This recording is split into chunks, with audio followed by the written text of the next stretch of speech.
مخلوق کے بارے میں دیکھا کہ اگر وہ کسی پہ کچھ احسان کریں بھی اور انہیں اڑتی ہوئی خبر ملے کہ فلاں بندہ تو میرے بارے میں الٹی بات کر رہا تھا، تو وہ شک کی بنا پر بھی اپنے ان احسانات کو تعاون کو روک دیتے ہیں۔ حقیقت نہیں تھی بات، ایسے کسی نے بات کر دی، کیونکہ یہ اس کو دے رہے ہیں، احسان کر رہے ہیں، تو شک کی بنا پر اس بندے کو محروم کر دیں گے۔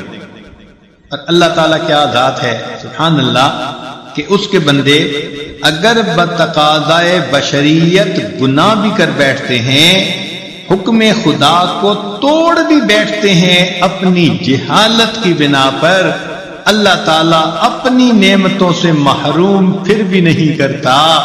کبیرہ گناہ کر کے آتے ہیں اور گھر میں آ کے پلنگ پر میٹھی نیند سو جاتے ہیں، اللہ تعالیٰ ان کو نیند سے محروم تو نہیں کر دیتا۔ یہ تو نہیں کہ تم نے نماز قضا کی تو تمہارا کھانا ہضم نہیں ہوگا۔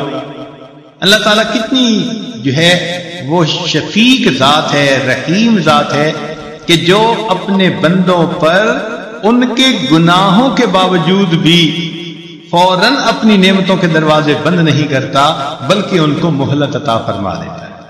تو اس سے معلوم ہوتا ہے کہ اگر بندے نے لینا بھی ہو تو مخلوق سے مانگنے کی بجائے اپنے پروردگار سے مانگے، مگر یہ مانگنا بھی ایک عمل ہے جو سیکھنا پڑتا ہے۔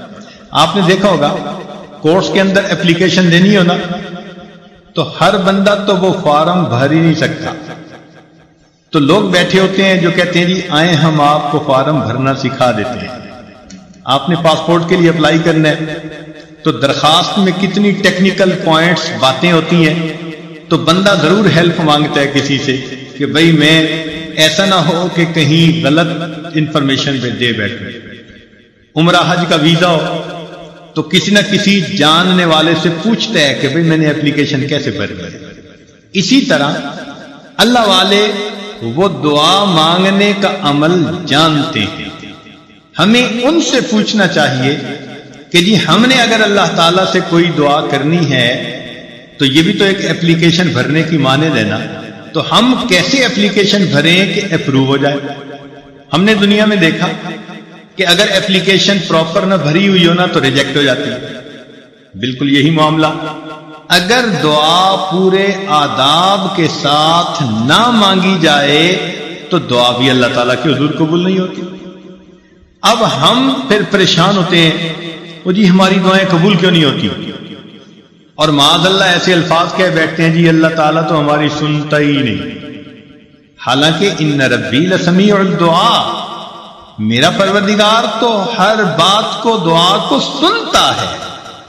تو کیوں ایسا کہتے ہیں؟ بجائے اس کے کہ ہم یہ سوچیں اللہ تعالیٰ قبول نہیں کر رہے، کیوں نہ ہم یہ سوچیں کہ ممکن ہے ہماری دعا کے مانگنے میں کوئی فرق اور کمی ہو جس کی وجہ سے وہ قبولیت کے درجے پہ ہی نہ پہنچ رہے۔ ایک بات یہاں اور بھی ذرا کلیئر کرنی ضروری ہے، ایک ہوتا ہے دعائیں کروانا اور ایک ہوتا ہے دعائیں لینا۔ دعائیں کروانا بھی عبادت ہے، نیک کام ہے، لیکن دعائیں لینا اس سے بھی بڑا نیک کام ہے۔ دعائیں کروانا تو یہ ہوا امی دعا کرو، ابو دعا کریں، حضرت جی دعا کریں، سر آپ میرے لیے دعا کریں، یہ تو ہوا دعا کروانا۔ یہ بھی کہنا چاہیے، نبی علیہ السلام نے اس کی بھی تلقین فرمائی۔ چنانچہ عمر رضی اللہ عنہ ایک مرتبہ عمرے پہ جا رہے تھے تو نبی علیہ السلام نے ان کو رخصت کرتے ہوئے فرمایا کہ بھائی ہمیں اپنی دعاؤں میں نہ بھولنا۔ تو نبی علیہ السلام کا یہ فرمانا امت کی تعلیم کے لیے تھا۔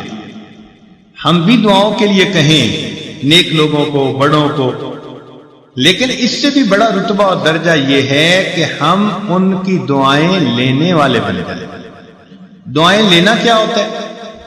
کہ انسان اتنا اچھا بنے، اتنا نیک بنے کہ اس کو دیکھ کر بے اختیار اس کے ماں باپ، اس کے پیر استاد کے دل سے اس کے لیے دعائیں نکل رہی۔ تو آج دعائیں کروانے والے بہت ہیں، دعائیں لینے والے بہت تھوڑے۔ تو کوشش یہ کرنی چاہیے کہ اللہ تعالی ہمیں دعائیں لینے والا بنا۔ حدیث پاک میں آتا ہے کہ نبی علیہ الصلوۃ والسلام کے 3 شاگرد تھے اور تینوں کا نام عبداللہ تھا، اور وہ اتنا خدمت میں پیش رہتے کہ نبی علیہ الصلوۃ والسلام کا دل خوش ہوتا۔ آپ تہجد کی نماز میں ان تینوں کا نام لے کر ان کے لیے دعا مانگتے تھے۔ اس کا نتیجہ کیا نکلا کہ وہ تینوں دنیا کے اندر بہت عزتیں پانے والے بزرگ بنے۔ چنانچہ ان میں سے عبداللہ ابن عباس لانو امام المفسرین بنے، عبداللہ ابن عمر رضی اللہ تعالیٰ عنہ امام المحدثین بنے، اور عبداللہ ابن مسعود رضی اللہ عنہ امام الفقہاء بنے۔ اللہ نے تینوں کو ایسا وقت لگا دیا۔ تو یہ جو ہوتا ہے نا بڑوں کی دعائیں لینا، یہ اللہ رب العزت کی بہت بڑی مہربانی ہوتی ہے۔ بہرحال ایک بات ذہن میں رکھیے کہ آج ہم جو کوتاہی کرتے ہیں نا دعا مانگنے میں، وہ یہ ہوتی ہے کہ ایک تو ہم جلدی مایوس ہو جاتے ہیں۔ ہم چاہتے ہیں آج ہم نے دعا مانگی اور بس شام ہونے سے پہلے دعا کی قبولیت سامنے نظر آ جائے۔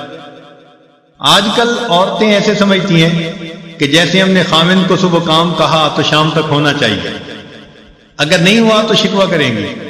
یہ اللہ تعالیٰ کو بھی اسی طرح ڈیل کر دی کہ جی ہم نے فجر کی نماز میں دعا مانگی تھی اور شام تک دعا قبول ہی نہیں ہوئی، ادھر بھی شکوے کرنے بیٹھ جاتی ہیں۔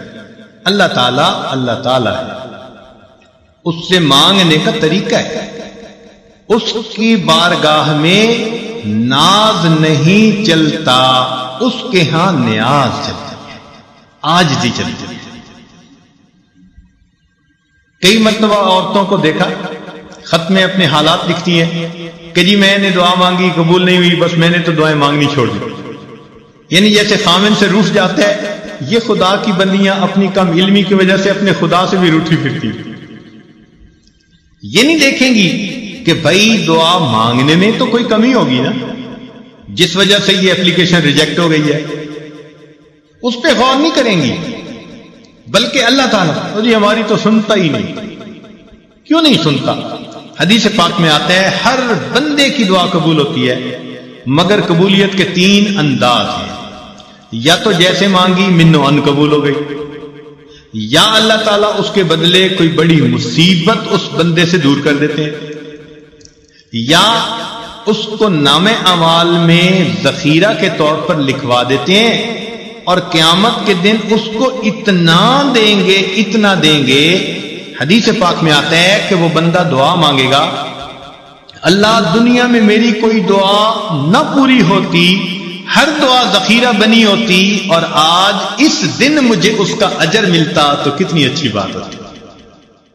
3 میں سے کسی نہ کسی ایک صورت میں دعا کا بدلہ ضرور ملتا ہے۔ اب اللہ تعالیٰ پابند تو نہیں ہے نا کہ ہم نے مانگی ہے تو اسی کو پورا کر دے۔ اللہ تعالیٰ حکمت والے ہیں، وہ دیکھتے ہیں کہ یہ دعا اس کے لیے پورا ہونا بہتر ہے یا برا ہے۔ کئی دفعہ بندہ پیسہ مانگتا ہے اور اللہ تعالیٰ جانتے ہیں کہ اس کو پیسہ مل گیا نا تو یہ اس کو ہضم نہیں کر پائے گا، یہ ایمان سے ہی محروم ہو جائے گا، یہ دین سے ہی محروم ہو جائے گا، تو اللہ تعالیٰ پھر اس کی اس دعا کو اس طرح قبول نہیں کرتے۔ جیسے بچہ انگارہ پکڑنا چاہے تو ماں کتنی محبت کرنے والی ہوتی ہے، مگر انگارہ نہیں پکڑنے دیتی۔